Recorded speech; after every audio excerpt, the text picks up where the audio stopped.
If you're as unfortunate as me and you've paid a significant amount of attention to the culture wars in Western media and all their fire and fury over gender, then you might be a little bored of the topic and the ways it repeats itself in said culture wars. How about we throw out a question about gender that's worded or framed or considered a little bit differently? How about this for a question? Does the soul have a gender? And how about if we try and bring in a bit of Christian theology into that? Is that gonna take us anywhere? And how about if we sprinkle in some Buddhist reincarnation as well? We'll get into that in this episode, not exclusively, don't worry, there will be lots of other topics, but those questions are relevant to the book we're covering in this episode, and that book is My Travels in Dīng by one Shi Tiesheng. Pretty exciting stuff. Our guest for the episode is an academic who specialises in Christianity in Chinese culture, I think possibly also in Japan and maybe other neighbouring countries too, but definitely Christianity in Chinese culture. And now the author of this book, Shi Tiesheng, is not necessarily himself a Christian, and you'll see why I've said not necessarily as we get into the interview. So, tantalising stuff, right? Before we get to that interview, I'm going to go to the thing I always go to, the terrific news.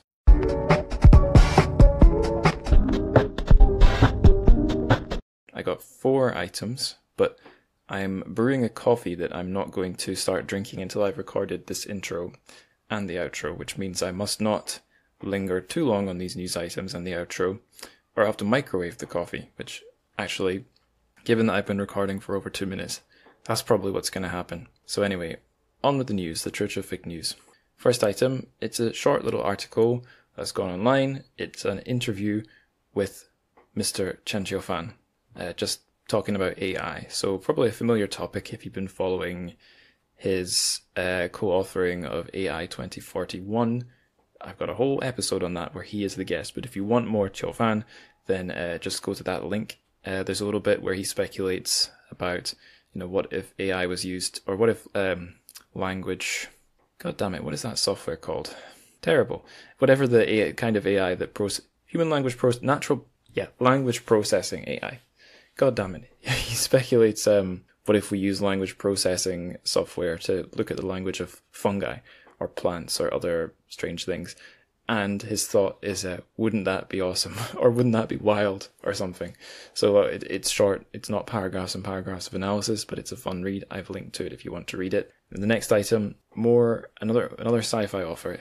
Surprise, surprise, my personal obsession, sci-fi from Chinese language. So the author in question is Mr. Shi Tiesheng. The book in question is one we've covered on the show, The Membranes, and the news is that it has been optioned for a film adaptation. So it's a rights story, publishing rights. Very exciting for publishing nerds, I suppose, but also exciting because it means potentially this book could be made into film. Optioned does not mean it's going to happen, but it would be the first step to making it happen, essentially. Okay, final news item. This is an interesting academic book that I believe came out last month or thereabouts. So it's a monograph, I think, from Harvard University Press. I've linked to it, but I'm being brave and I'm not going through to the link, and I'm not going to try and read the blurb as usual. I'll just try and summarize it. So you heard the word Edo. You'll know that's Japan, but it's actually more relevant to this podcast than you might expect. So Strange Tales from Edo by this academic William D. Fleming is all about how Chinese literature and fiction, maybe primarily fiction, I'm not sure, was sort of filtered through to Japan, I guess, during the Edo period, and how it was translated, commented upon, modified, published, transmissed, discussed, did I say reshaped already? All those things. And I think there's a special focus on the writings of Pu Songling and other of these like tales of the strange, and how they, I don't know if the idea is how they became then Japanese tales of the strange, because I know both things exist, and certainly the Japanese strange tales I've read felt kind of similar to the Chinese strange tales I've read. So I don't know, because I've not read the book and I'm not even referring to the blurb, but it just sounded really intriguing. And it's a case of cultural transmission between China and one of its neighbours and not with the West, which I think is always worth looking at, especially if you're a Westerner, just to be reminded that it's not all about you. Always useful to be reminded that. Indeed, even if you're not a Westerner, it's good to be reminded that. Anyway, that's enough of the news. Well, I say it's enough. Perhaps there could never be enough, but it's all I've got for this episode. So now we will progress to my interview with Chloë Starr.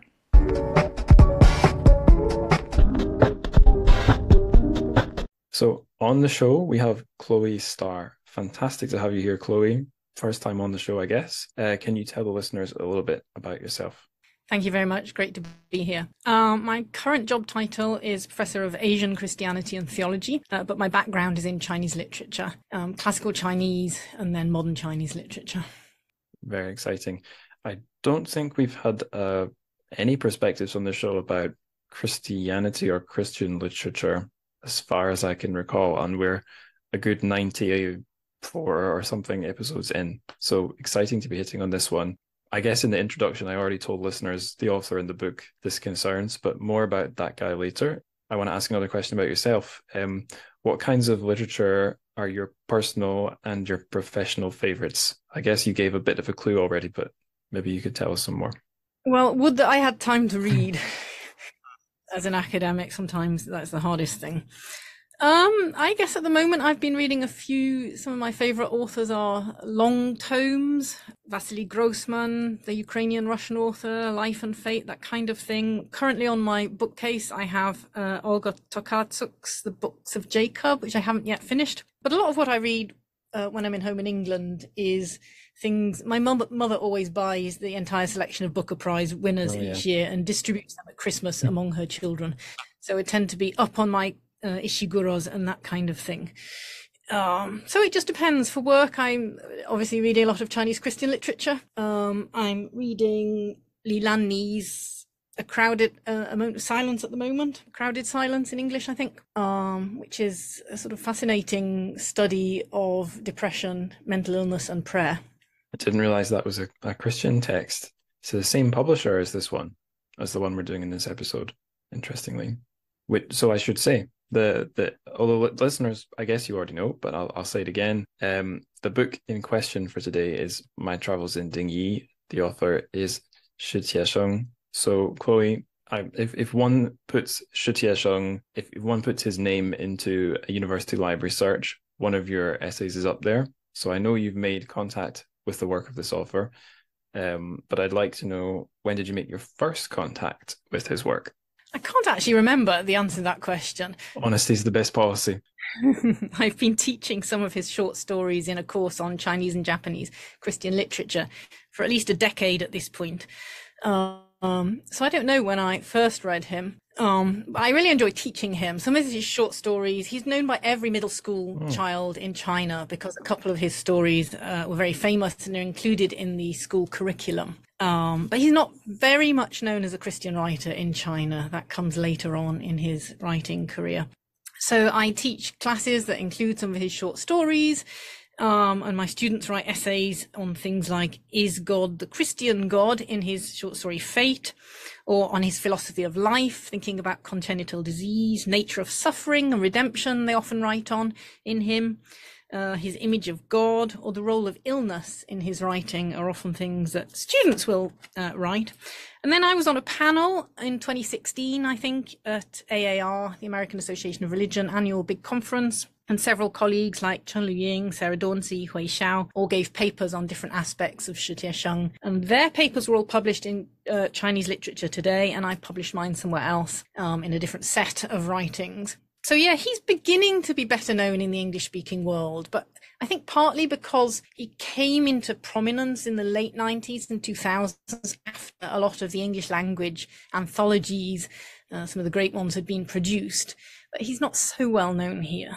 I'm going to ask a very pretty tangential follow-up question. I heard you mention there that you know a bit about both Chinese Christian literature and Japanese Christian literature. Is that right? Can the two be broadly characterized and contrasted, or do they not all fit into one box each? Yeah, I think they're quite different, especially as there's many fewer Japanese Christian authors, but some of the great world literature figures like Endo Shusaku, Akutagawa. There's various, Japanese authors who are very well known in English and widely read. Martin Scorsese film of Silence, for example. And they're often post-war, late 20th century, whereas a lot of the Chinese Christian literature that is good and interesting is Republican, early 20th century. So very different social situation, historical time frame. Oh, okay. So we've characterized those two a little bit. How about Shi Tiesheng? How would we characterize him? You mentioned that he's maybe known for being a disabled author. It's interesting that you said he's known by the middle schoolers. I don't think I had come across that, but I can maybe see why that might be, that his writing gets into intellectual questions, but ones that aren't, I don't know, let's say they're not all too adult. They probably make for good, interesting questions to pose to inquisitive minds. But what else would you say about his literary persona? Yeah, so one of his famous works, I and the Temple of Earth, has a sort of mother love sacrifice theme that is quite popular. Bing Xin's works are looked at for very much mother love, in the curriculum. And then his famous story, Like a Banjo String, was made into a film, Life on a String, directed by Chiang Kai-ge. And that story we may talk about later is about, hope and fate and longing and all these he's a good introduction figure into easy level middle school philosophy, thinking about life itself. And there's a lot of obviously philosophical Christian crossover that may or may not be apparent to middle school students in his writing. He was born in 1951 and died in 2010. Born in Beijing, went to Tsinghua High School, so, pretty good. And then one of the major early events in his life was being one of the sent down youth, the urban youth sent down, in his case, to a rural area in Shanxi as part of the down to the countryside movement in the Cultural Revolution. He was paralyzed at the age of 21 in a kind of sort of gradual accident, but definitely linked to being in a rural part of the world, not getting good medical help. And that determined a lot of his future life and health, ongoing health issues. He ended up having dialysis throughout his later life and obviously died fairly young. I've read many times that he suffered that paralysis during and because of being sent down to the countryside. Is it that the details are quite murky, that we don't know exactly what happened? Or I have not seen any definitive full disclosure on what went on there in his writing. It may exist, I haven't seen it. But he certainly alludes to that and comes back to that. And the darkness of that period and the Cultural Revolution, as you know, is a theme throughout his writing, and part of what brought him to attention, looking at the underside of life in that period. So he's had a few prizes, some major national excellence short story prizes. I think he won the Lao She Prize at one point as well. So, a prominent national figure in China, and able to get away because of that, I think, with some things that other people might not have been able to. Yeah, a recurring theme on this podcast, as I've learned a bit more about different phases of Chinese literature, is that it seems like his generation of authors, sort of who came to prominence in that post-Cultural Revolution period in the 80s, maybe because right when the iron was hot, so to speak, they made names for themselves by writing about some slightly more risky topics. And then, those books stay published, those guys keep their prestige. They are able to sort of stay there as those authors who push the boat out a bit more. Whereas not only are they more free than previous generations, I guess people who were writers under Mao, it seems like they've had, and maybe still have to some extent, more leeway than subsequent generations of authors. I think that's exactly right. And once you've made a name, it's difficult to sort of take somebody out of the public sphere again. Yeah. Yeah. I've said this many times on the show, but when I try to explain modern China to friends back here who might think it's a very scary place, the go-to line is, it's not North Korea, and that's it. No one's going to anytime soon delete Shi Tiesheng from like the photographs, like that famous photo of Stalin and the guy gets airbrushed out. He's in no danger of that. Yes, I think that was true for the Cultural Revolution generation during the time, but not subsequently. And part of the truth that he speaks to is to look back at that period and to think through some of the consequences and meanings for it for later generations. And we see in the novel some of the cathartic ways in which that's done. I mean, he's a difficult writer to characterize in some ways, and I think that's part of the interest. Some people talk about him as a secular writer, a wheelchair humanist. A lot of people have thought about, disability literature in his work, a Buddhist apologist for some people, a Christian apologist for other people. I think part of the interest and the difficulty is that he doesn't really fit into categories very well. One of the things I've written about is the crossover between his fictional writing and his non-fictional writing. He examines these same thoughts, the meaning of life, truth. All these huge questions come up in both fiction and non-fiction, and even in the fiction, like the novel we're talking about today, he excerpts and throws into it extracts from other works and from non-fictional works. So there's a lot of sort of fictional boundary crossing as well as life crossing. But in terms of where we put him, so part of his background is obviously as a zhīlቍ, a sent-down youth, and the rustication movement and the disaster that was. And so thinking about the abuse of people's ideals that the Cultural Revolution was, and then thinking about the nature of ideal itself. In wider cultural shifts, we can think about the shift from peasant to urban life in that period, and the Shungun, the root-searching movement. You can also put him in the sort of new peasant narratives of Han Qiaogong, Mo Yan, Wang Yi.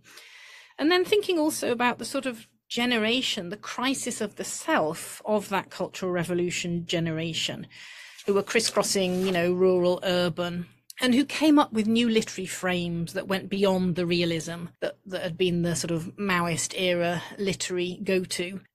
Because partly the sort of fissured selves and identities of people like Shi Tiesheng, thinking about, the time before, what it means to be both an intellectual and a peasant, and back to Beijing, all these questions. And the doubts of authority, the doubting the socialist narratives that came up in this period because of the things that happened to people. He's obviously, as a disabled writer, he draws on a set of thinking and tropes, and then his sort of metaphysical explorations of life. We also need to think about the cultural Christian movement, and whether we're placing him alongside Christian intellectuals or writer intellectuals when we think about him and his work, and what that opening up of Christian imagery in the 1990s and 2000s, and that sort of Jidu Zhāorì, the Christian fever, how that affected his writing and his thinking. Several things you said there made me want to reply, but I also wanted to hear everything else you had to say. When you were saying that he, what was it? I've forgotten what you said that prompted this thought, but something that you said reminded me that in My Travels in Dīng, you get the sense that both the author and his his two sorts of self-insert characters are both really obstinately being themselves and pursuing their own ideals and their own strange thoughts, maybe to the point of absurdity in some ways. If one goes to Goodreads, you'll see a couple of reviewers of the book expressing some surprise or incredulity that there's a whole chapter that's a summary of the film Sex, Lies, and Videotape.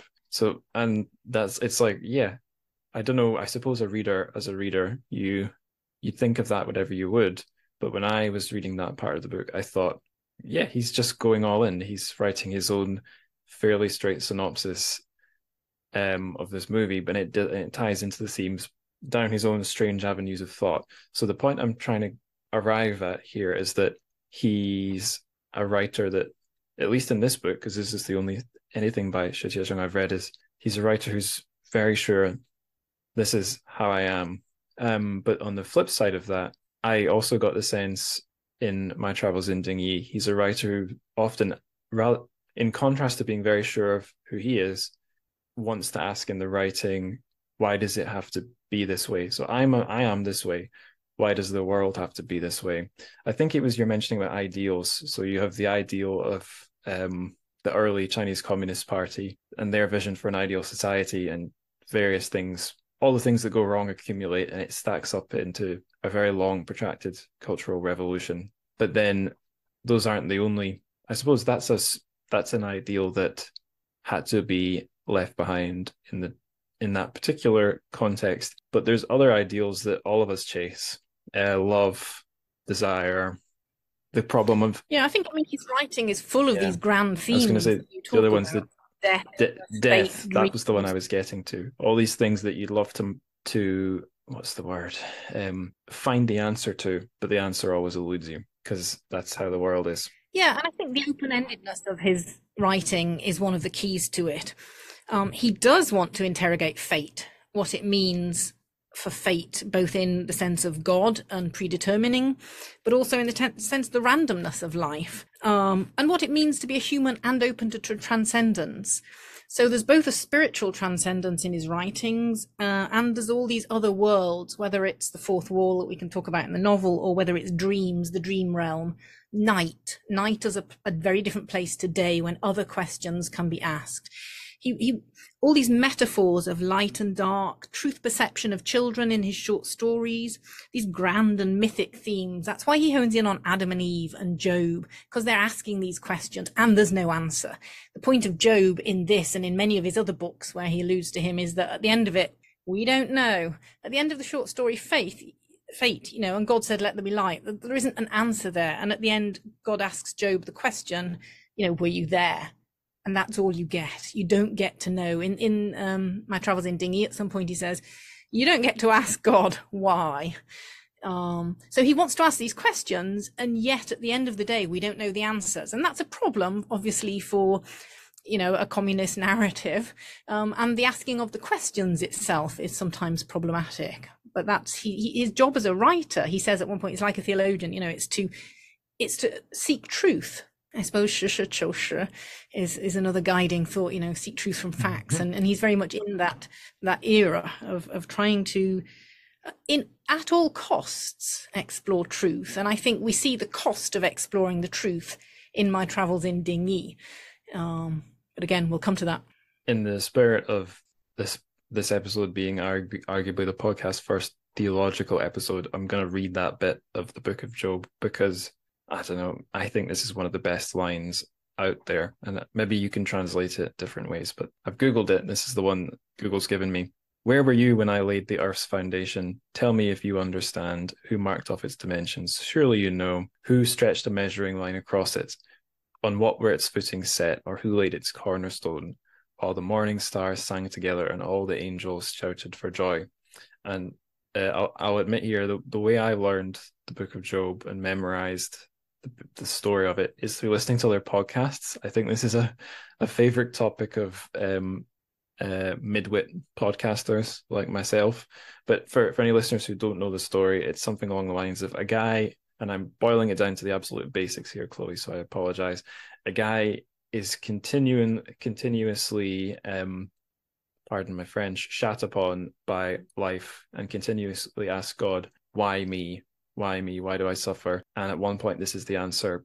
You maybe imagine the God of the Old Testament booming it at him like, you're not owed an explanation. So I've strayed a bit here from Dinghy, but that's the sort of stuff that in Dinghy seems to come up. It's those really, when he does draw on stuff from Christianity, it's those deep, it's the bits that have an existential or philosophical or just a powerful literary edge that maybe a lot of the rest of the stuff in the Bible doesn't have. It's a bit more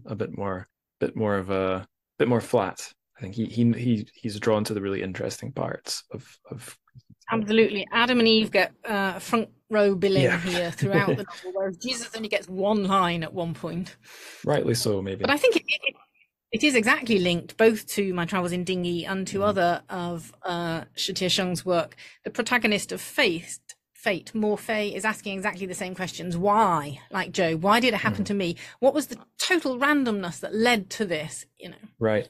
I actually read, I confess I did not read all of your Shi Tiesheng paper because I started a little too soon before we hit record, but I did notice, and I guess was possibly reminded, that as well as Christianity, he draws a bit on Buddhism. And one thing I definitely wouldn't have realized from just reading this book is that it's a particular kind of Buddhism. I think he said Chan Buddhism. And again, for listeners where this isn't your area of expertise, if you've ever heard of Zen Buddhism is the Japanese descendant or sibling of Chan Buddhism. But I don't, what specifically about Chan Buddhism, or put it like this, what specifically is Buddhist in Shi Tiesheng's work? And is there anything we could spot in my travels in Dīng that's specifically Chan or Zen, as we might say in English? I think there's a lot of allusions to Buddhism throughout his oeuvre as a whole. In this particular story, I think the most Buddhist aspect is the continual incarnation and reincarnation of the soul. We know he's been incarnated in different animals, and he's incarnated in a number of humans. That's not particularly Zen, of course, but I think that's the central Buddhist theme in this novel, is the nature of human life and human incarnation, and life beyond the body, life beyond a single human life. Right. Yes. It's all what desire and suffering, and it's all ultimately illusion, that sort of thing. So that also, yes, themes that crisscross both Buddhism and Christianity, indeed. Right. So it's probably, we're reaching now the point where we have to actually talk about what happens in the book. Otherwise, we'll be grasping at smoke. So it's a bit of an impossible task, but how would you summarize the basic story of my travels in Dīng? So the novel is really a biography of an incarnate spirit. And a lot of the early chapters play on the biographical elements and the histories, the naming of the character. This spirit has been in the world since Adam, and he's narrating his own journey through humans. So there is quite a literary conceit going on here. And especially since he landed in one character called Dīng, but also he's reincarnated later in the author Shi Tiesheng.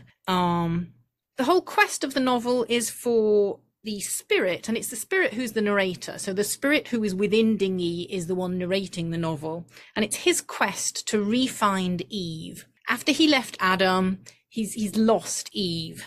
And then there's the counterpart in Dīng's quest to find his own love, from his childhood friend E to the Eve he finds halfway through the novel, whose name is So, and then we have the unraveling of this particular relationship at the end. They've tried to find absolute honesty, to pursue love to its very end. And that includes in 3-person and multiple partner relationships on stage and in reality. But they break down at the end because the other women involved in his life want to sort of re-find or choose normality rather than this really extreme soulful awareness of life that Dīng wants to impose on everyone. And then he dies at the end of the novel. That's the very short form. One of the things that I definitely remember about the book that I was thinking of when I said we have a character who's really obstinately trying to be himself is that he does a thing that you could argue is either very creepy or very sincere, where he sets up this kind of artistic experiment that takes the form of a play initially, where he has like a 3-way relationship with these 2 women, and it becomes not just a play. And I remember reading it thinking, what is Shi getting at here? Is this a good thing? And the sort of so simple it's profound conclusion it reaches is, it was a beautiful idea, but it was never realistic. It can't work. Ultimately, you have to accept reality and whatever, profundity or warmth you can find in reality. That doesn't mean the fantastical ideal doesn't exist or that you can't touch it, but it's not sustainable. And maybe you could say the same thing about lots of the ideals we chase.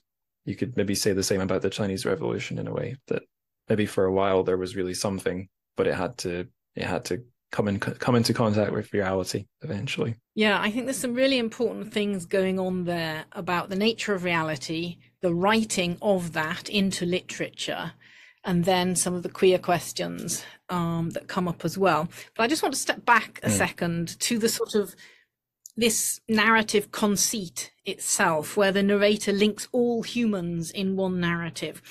Because I think it's slightly difficult for me the first time I read the novel to grasp this. I was reading in Chinese and then later in English. But it's a sort of remembered life, that the spirit threads all humans together. And it reminds me, I don't know if you've read William McCaskill's recent book, What We Owe the Future, on long-termism. But he does this thought experiment at the beginning of that, where he imagines all people who've ever lived.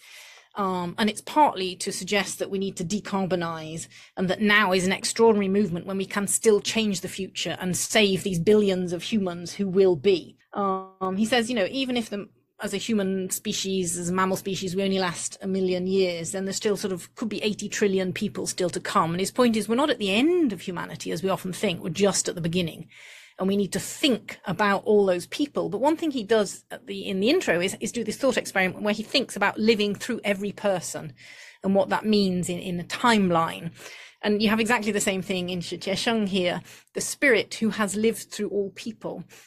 So he can remember what it was like to be in Job, and he can remember into the future what it is and was like to be in Shi Tiesheng. And then you have another level of narrative conceit which sort of emerges right at the end, is my travels in dinghy actually not the truth of dinghy's life? Is it just a fiction created by the author Shi Tiesheng? And that's another sort of level of the problem that we have to come to. But that was all a little detour from your question about the drama staging in the end of the novel. Yeah, I don't, pardon me, I don't know if I had anywhere else to take that. I think I wanted to talk more about the spirit, although what exactly my question was.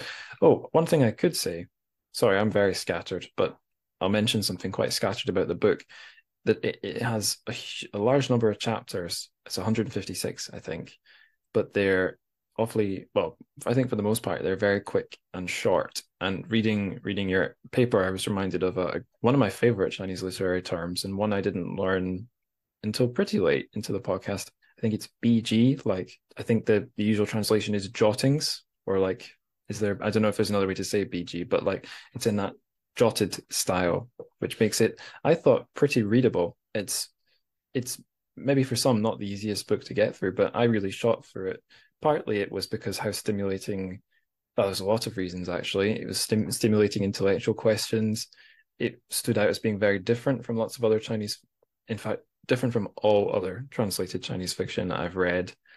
And just literally just the format of the book, the quick little jots, not scattered thoughts, but a sort of a rapid, slightly scattered structure. Yeah, and that's certainly a BG, very short jottings, notes, chapters, flitting from characters and perspectives, drawn together by the central consciousness is a common form. It's not a novel form, and the question of is the novel a novel would be a good one to ask. Yeah, the other BG I've read is Lu Shun, so a different guy from what I gather, very different guy.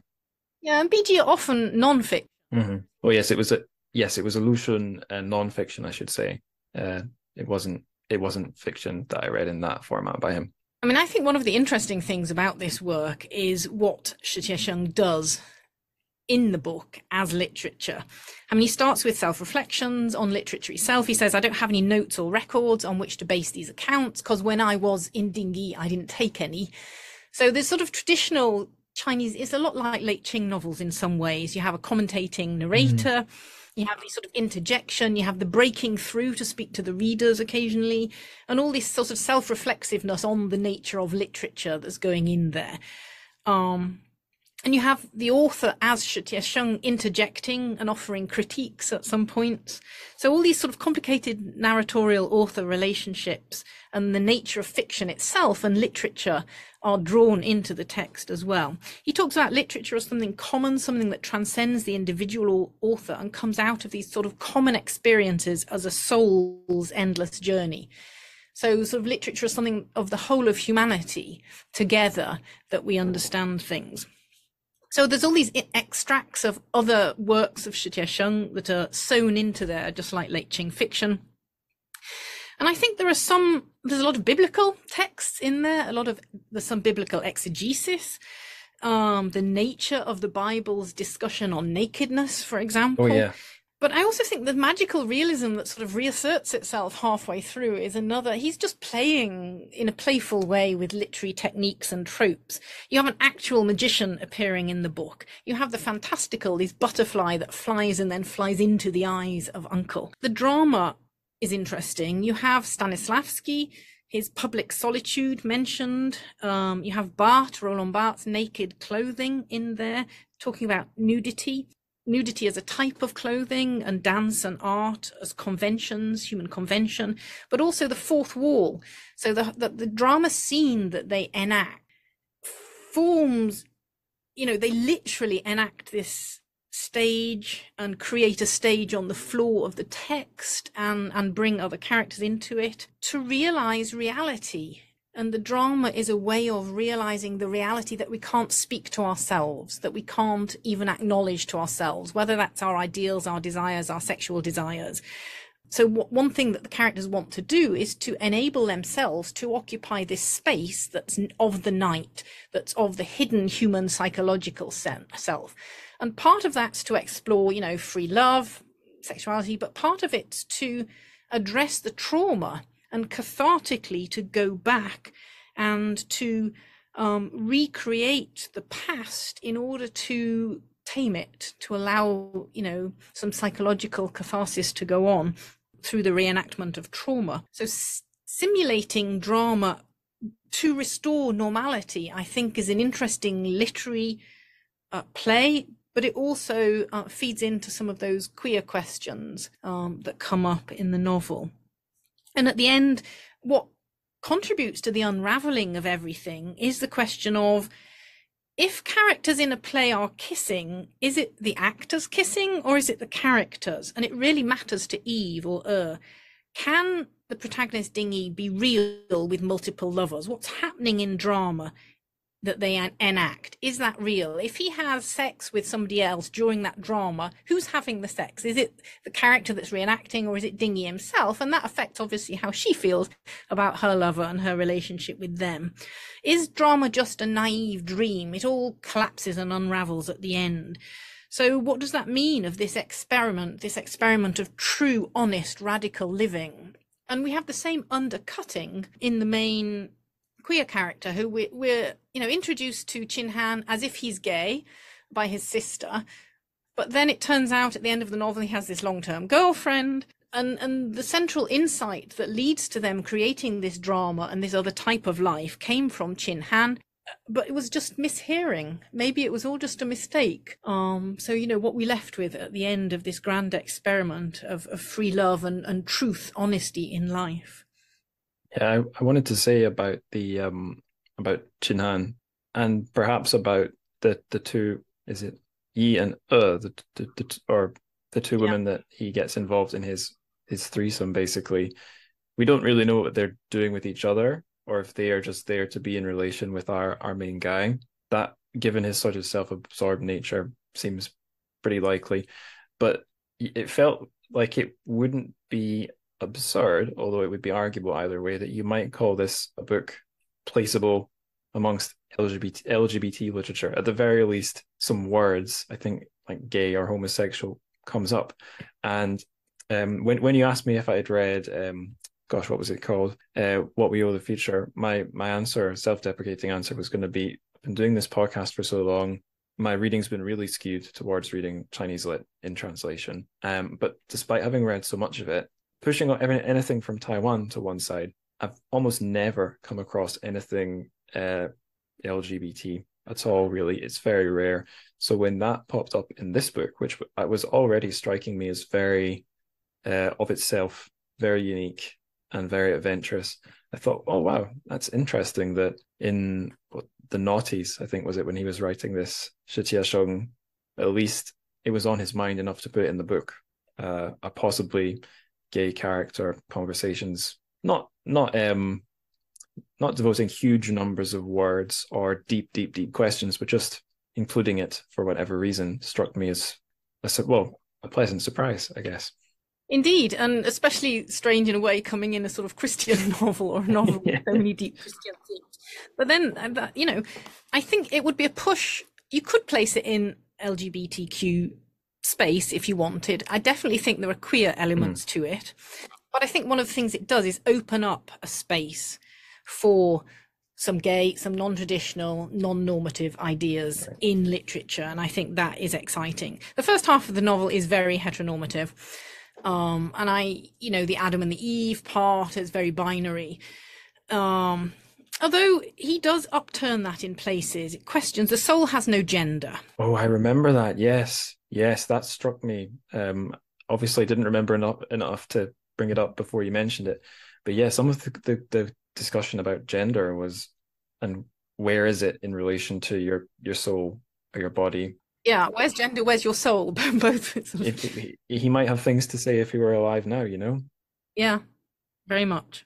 He says gender is a gift from God and it's an attraction, but it's almost like this soul has its own desires and it's squatting in a human. So you've already got a conflict within the human. The soul may have a different desire because its desire is for hope, but not for physical union in the same way. It wants a spiritual union and wants to find that spiritual other half counterpart, whereas your body may be heading for baser or more fleshy types of unions. But that's one of the exploration. Homosexual love is discussed in chapter 86 in Chin Han's story as, quote, more sincere, more pure, and even more noble. And so it opens up a positive discourse on gay ideas, partly because, as the spirit says, it relies on the souls being close, not sort of bodily distance, as in heterosexual love. So, Chin Han, this character, loves both genders. He's either bisexual or pansexual or pan-loving anyway, is the implication. And one of the questions that the novel wants to do is get beyond the limitations that humans put on love, although this also is broken through and deflated at the end. So the importance of gender for Shi Tiesheng, he says, or the spirit says, lies not in sex, but difference. And there can be as much difference within and between humans as there is between sexes. There's blended families very clearly in the novel, non-traditional relations and dream relations. There's a whole chapter or two on BDSM as an extreme expression of love or hate, but really more as drama, so as the realm of the possible, where humans get to act out degrading or embarrassing things that they think or want, but don't often show. So again, it's to get to truth. But it also allows the revisiting of bullying or humiliation in life. So part of this drama relationship, not quite a real relationship of the day, but this drama relationship of the night that allows you to explore such things.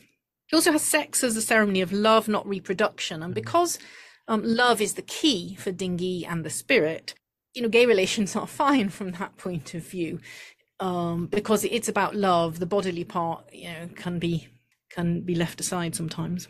Right. Gosh, I had a structure of organized questions to run through, and in BG style, we've sort of jumped between one and the other merrily. I'm totally fine with that. I thought I've got one more, I don't know, little thought that popped into my head when you mentioned how the book maybe could be comparable to some Qing's literature.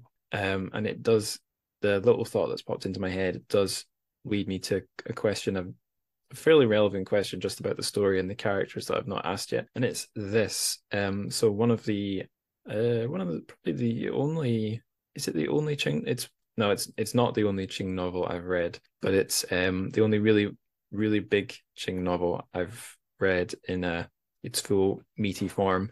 And that's Dream of the Red Chamber, which was covered not so long ago on the show. So in that, we kick off with a spirit or something that's from a world that transcends the world we know, comes down and embodies the spirit of a gentle young lad, or a human being that grows up to be a gentle boy and young man, Bao Yu. And I forget, I suppose the reasons why that happens are a bit different from the reasons the spirit in My Travels in Dīng inhabits Dīng. I couldn't really tell you why the stone becomes a boy in Dream of the Red Chamber. I suppose it's a little bit besides the point for the plot. Whereas one of the things that I recall is driving the spirit is that he wants to sort of experience life through Dīng. And what I remember about Dīng, again, it's a wee while since I read the book, is not so much that he's a gentle and sensitive boy or young man like Bao Yu, although he definitely is to some extent. It's more that he is, at least I read him as a bit of an existential character. Like he wants to find out what he's here to do with life, how he can find some satisfaction in life, how he can find love And I guess from what I remember, those are all big motivations for this spirit. These are the things that he wants to, well, these are the things he wants to live for, but he needs to be embodied to do them. He could just live in his magical transcendent spirit world forever, but that's not all there is for him to being alive. So he comes down to earth, just like Bao Yu and maybe some other characters from mythology and religion that spring to mind. Yeah, and there's a lot of dark humour in there. At one point, he wants to fling himself out of dinghy, and occasionally at sort of climactic points, whether sex or whatever, death, he does sort of temporarily leave dinghy and come back into it. I wish I could do that, personally. Yeah. At some points he regrets choosing dinghy, and he wished he'd, and they discussed together, should I leave you and look for better prospects elsewhere, when dinghy has cancer, in fact, which, is a harsh time at which to be thinking whether you should be opting out. Ever the pragmatist. Yes, but this dialogue between the two is important in the novel. What exists after death, this migratory spirit, and this humour of this conversation as it slowly dawns on Dingyi that he will be gone, but not the spirit. The spirit is eternal, just migrates, never dies, whereas Dingyi definitely is subject to death. And Dingyi is just one note, whereas the spirit is symphony, the symphony of all humans. Some of the other questions that the spirit brings up is this great need for proof that humans have.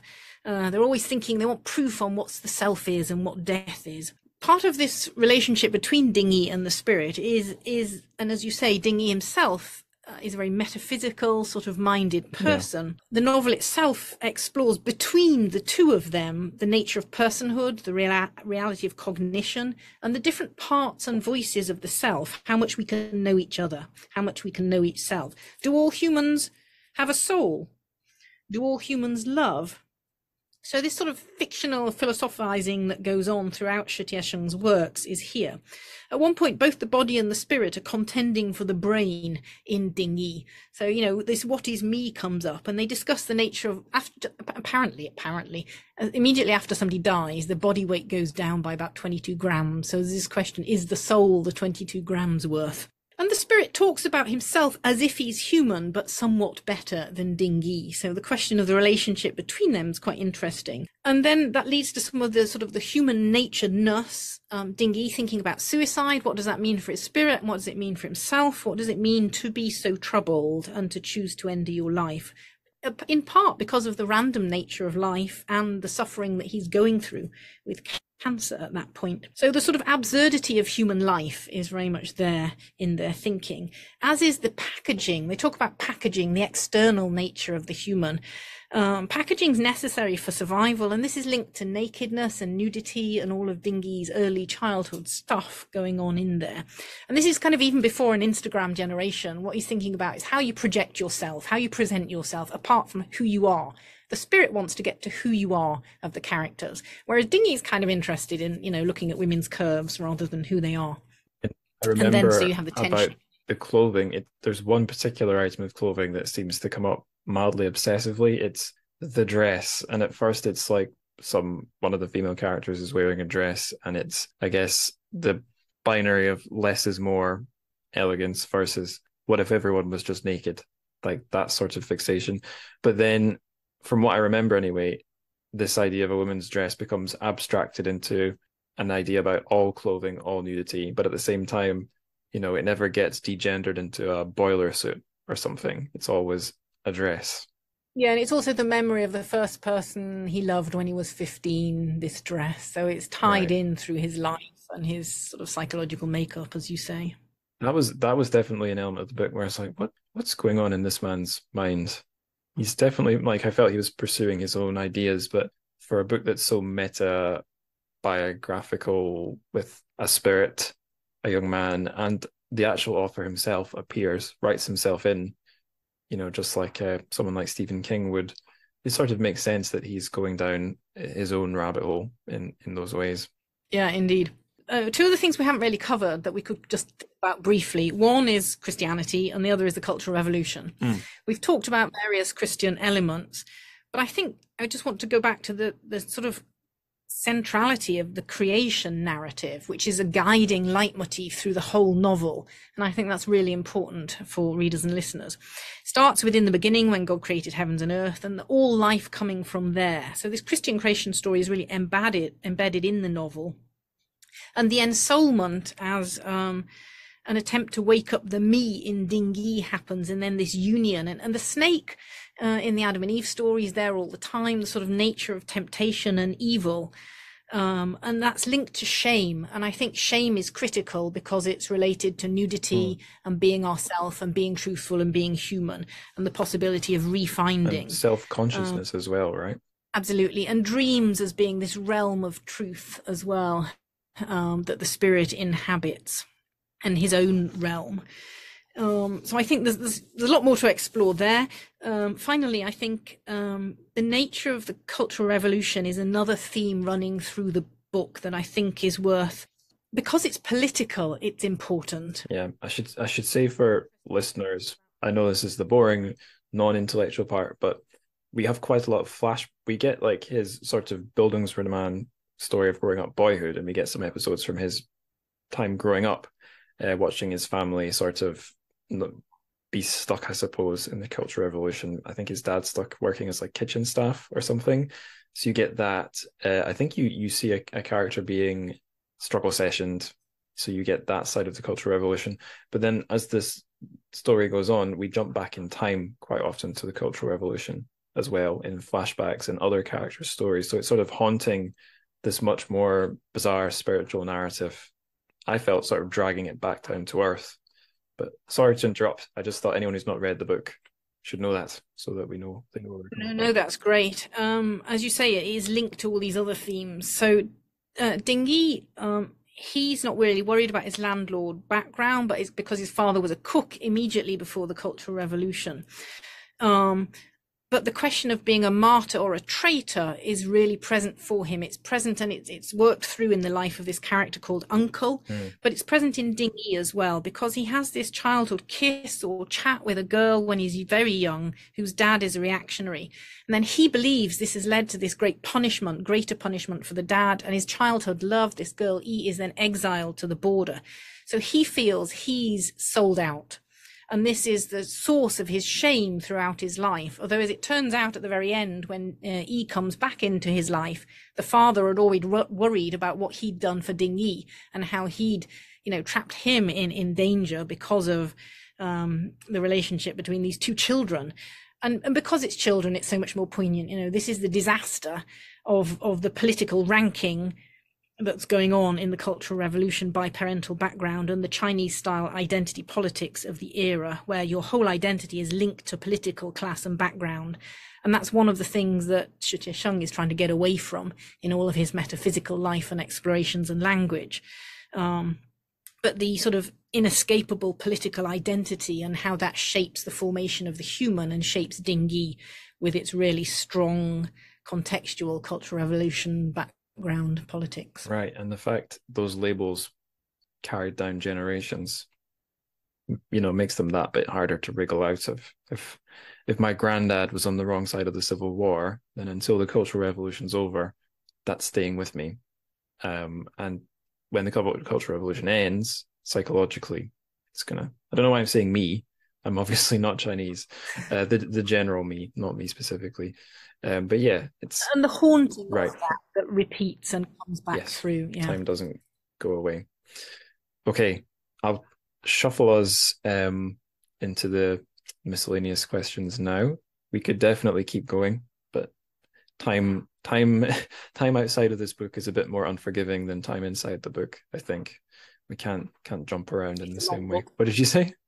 It's a long book. That's true. It's a longer book than this episode can quite hold. So the first miscellaneous question, as always, is if you could suggest a Chinese word of the day that sort of captures something about the book, what would it be?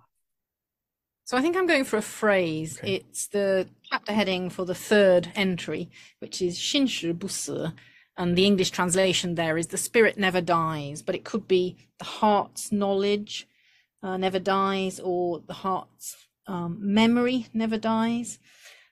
I think the sort of the soul spirit nature of the novel is worth being the keyword here. Okay, I don't think I have any deep thoughts on that one. I don't think I got any words of my own, but yeah, seems pretty perfect that there's something. I suppose that the book got me wondering about. I don't often think about the soul, but a thought was resurrected when the question about gender came up. Does the soul have a gender?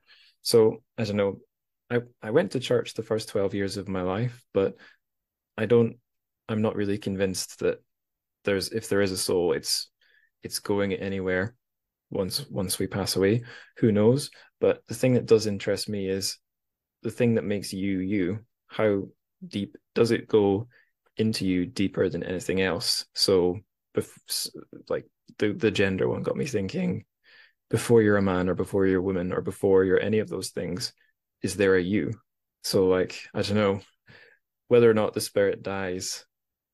I don't know, but Shi Tiesheng successfully made me think, how far down does that thing go, whatever it is? What's inside?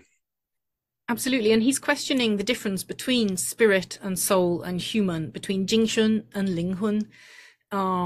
I think he's actually drawing on probably Watchman Nee, 20th century Chinese house church theologian, who has a trichotomous soul going on in his theology.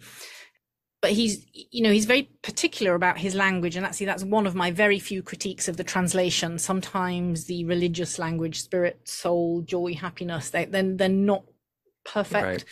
Right. But that it's a brilliant translation, but in one or two places I would have been more careful with thinking about the spirit, soul, and that kind of language distinction. Oh, you're a good academic to zoom in on those things. I know I said earlier there was nothing else I wanted to ask. I lied, or I forgot. There is something I want to ask before I do the next miscellaneous question, so apologies, but it's this. You mentioned that if you want to talk about, or if one wants to learn about Christianity in Chinese lit, there's a thing called the cultural Christian movement. I saw you mention that in your paper on Shi Tiesheng as well. But what is that? It's got a very interesting name, but today's the first time I heard of it. So in the 90s and 2000s, there's been a huge academic interest in Chinese Christianity. There've been 40 plus new MA programs. You can't study theology at all in the university system in China because it's only taught in seminaries. But at certain MA level or PhD level, you can there are Christian philosophy courses, there are some biblical studies types of courses, usually within literature or philosophy or other departments. But cultural Christians refers to a group of intellectuals interested in Christianity and academic Christianity. It includes non-Christians and scholars of Christianity in China who teach it, who might teach Christian literature, Christian philosophy from a disciplinary perspective without any personal faith. Some will also be Christians, and there are also some Christian intellectuals who come into this, or Christian sympathetic intellectuals who come into this broader world of cultural Christianity. There are arguments about whether Shi Tiesheng was a Christian. His wife says he was. Others say he's a cultural Christian who doesn't have a personal faith, but, obviously is very interested in Christianity and Christian questions. So you could put Shi Tiesheng in either camp, depending on what you think. That's dead interesting. I might go independently looking into that some more if I find the time. Time's the problem. Okay, speaking of time, let's march onward. The next bonus question, the next miscellaneous question, it's a hard one, and yet sometimes it's so easy. If you could pair My Travels in Dīng with a piece of music, perhaps if you're making the soundtrack for the film adaptation, which I bet Tiesheng would have wanted to see, what would it be? It's tricky. I'm going for something ethereal, something a little disjointed, something spiritual perhaps. Perfect. Some Arvo Pärt, the Estonian composer. Maybe his Für Alina, something like that. Possibly I might have gone Taverner or something Arhui, but I'll stick with the Pärt. Okay, so that's Estonian composer, a song, using my pot. Arvo. How do you spell his last name? P-A with an umlaut, R-T. Okay, magic. I shall look into that, and I'll make sure it plays in the episode.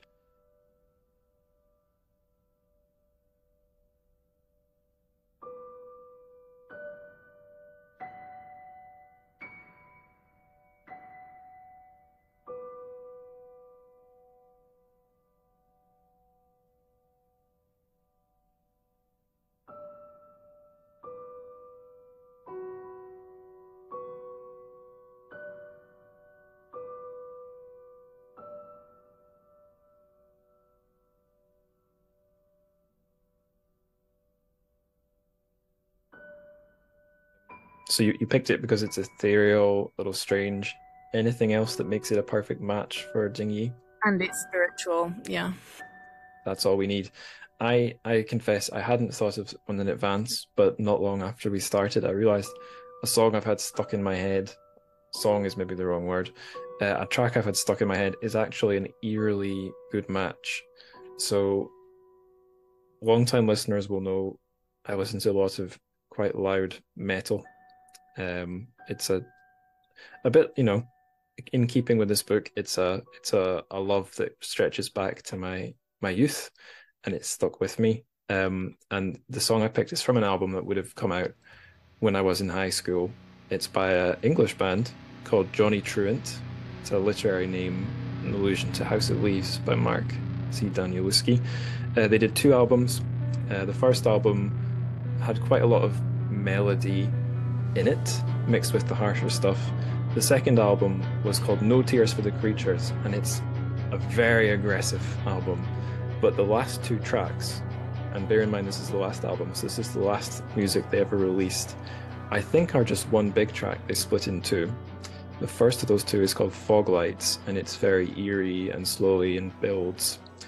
And in that track, the very last words, repeated 12 times, is "Where is heaven?" And although the lyrics are a little hard to follow because the guy is using that guttural screaming that modern metal often has, but he's describing someone who's sort of collapsing in an alley and seems to be near the end, and he's asking, "Where is heaven?" And the track that follows on, it's got a very biblical name. It's called "The Weeping, Wailing, and Gnashing of Teeth." And the first line just follows right on from the last one. "Heaven, heaven, where is this heaven that so many speak?" And that's a repeated line throughout the track. And then the last verse, I don't know, it really affects me. So I'll just read it. It's this. And at this point, the guy is still using his screaming style of vocals, but they hear incredibly harsh, this vocalist. He's amazing. But in this final verse, the words are totally audible. It's very harsh, but you're not struggling to hear what he's saying. And this is what he says: "One day, my precious son, you'll be a lion. You'll hold your head up higher than the sun." Repeat. "Where is heaven?" Repeat 4 times. And then the last words: "What does it mean for us to breathe? What does it mean for you to love? What does it mean for us to live for each other? One day, my precious son, you'll be a lion. You'll hold your head up higher than the sun." And then repeated 4 times: "No heaven without hell, no love without each other."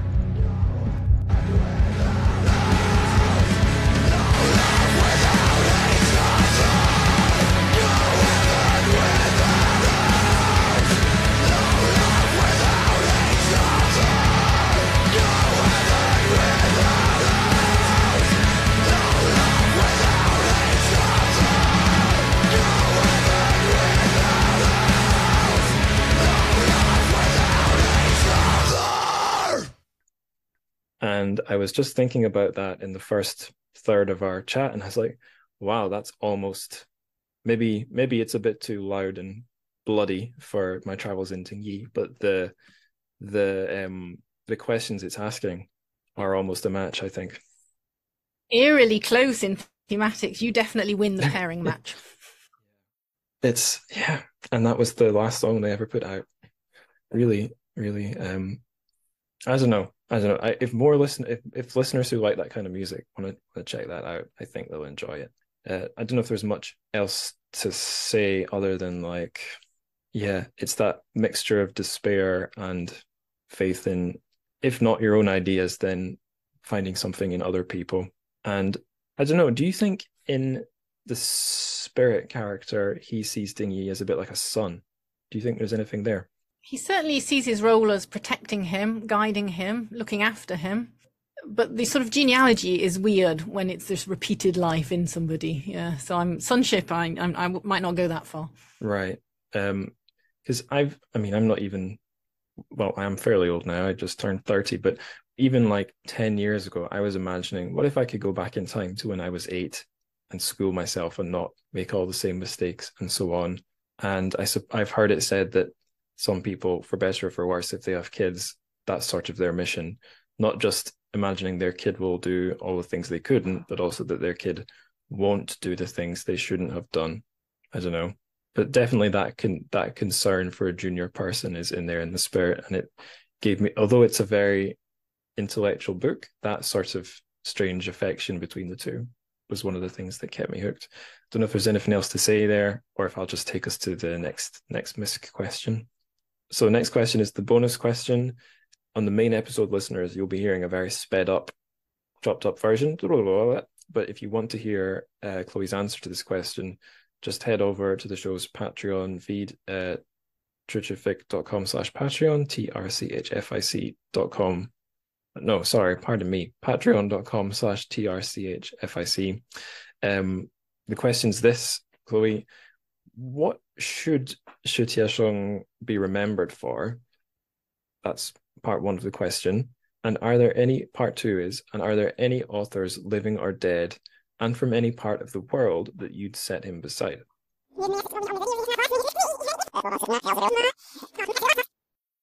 Oh, amen to that. Okay, final two questions. The first one is, if listeners wanted more like the book, where would you direct them? So we did actually talk a bit about authors you pair him with, but that's going into the bonus episode. So I don't want to make you just repeat yourself. That would seem unfair. So are there any specific novels that specifically remind you of my travels in Ding Yi, rather than authors who are a bit like Shi Tiesheng? I think this is a one-off. I genuinely can't think of anything I've read that's quite like it. Yeah, I think there's definitely some truth to that. It's a crass comparison, but I noticed in the Goodreads reviews, at least one reviewer mentioned, oh dear, where's his name gone? David Mitchell. I was about to say the man who shares a name with the guy from Peep Show, but yeah, David Mitchell has, I guess he's most famous for Cloud Atlas, which is a novel with an unusual structure that follows what appears to be one soul moving through lots of different bodies. The book that the Goodreads reviewer actually mentioned was Ghostwritten, which I think it's a very similar conceit, but it's a bit less. Oh, it's like a younger guy that's writing it. It'd be a little bit more experimental, a bit less.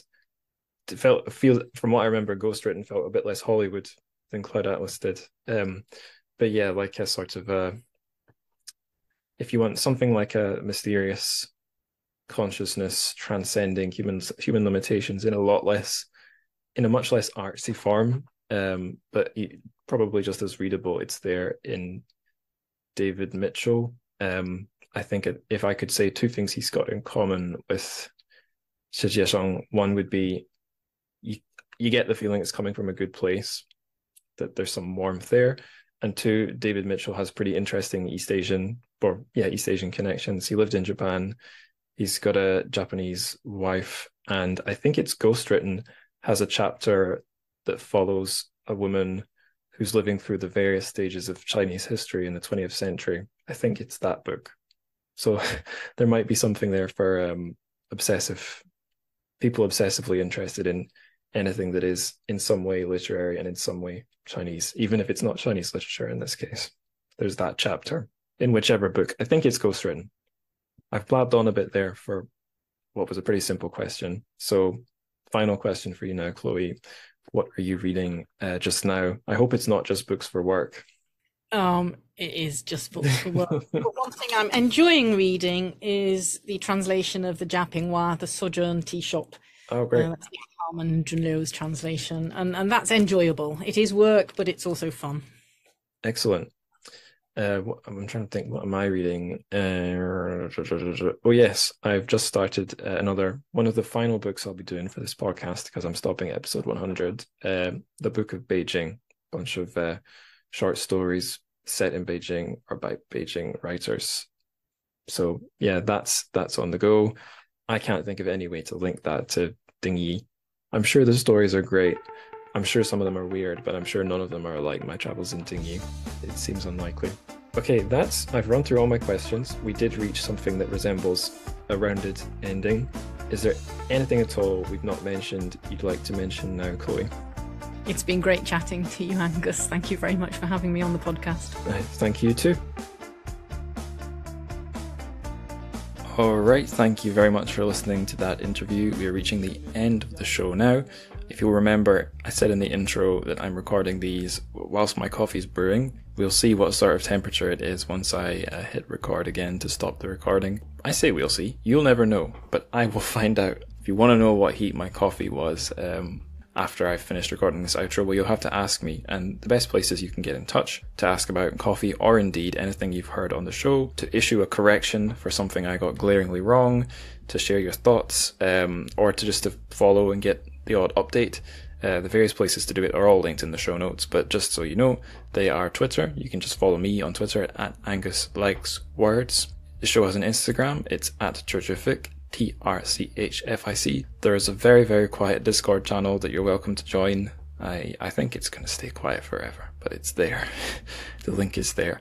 And if you want to support the show fiscally with money, to get access to bonus episodes, then you can do that. It's patreon.com/Trchfic, TRCHFIC. There's a link to that in the show notes as well. It's all great stuff.